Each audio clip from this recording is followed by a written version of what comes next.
What's happening now is that in this digital era, and with wealth getting spread, down generations to the millennials and Gen Xers, they're all digital natives.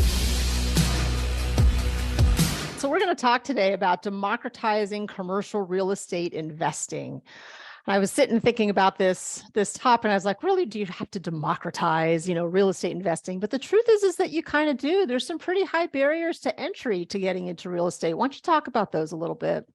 Yeah, absolutely. I mean, the first and foremost one is capital. So, REITs or crowdfunding structures have been around for a long time, since the 60s, and they were created to be able to help people invest in assets, larger commercial real estate and real estate assets in general, without having to go out and buy an entire building or entire property. So that's been around.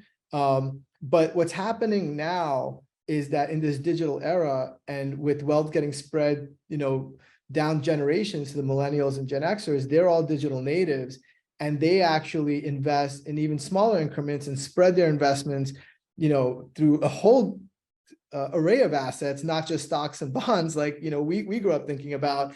And so we have to be able to make investing bite size, so that they can test it, they can play with it, and they can build their portfolio, and then educate them that real estate is sound.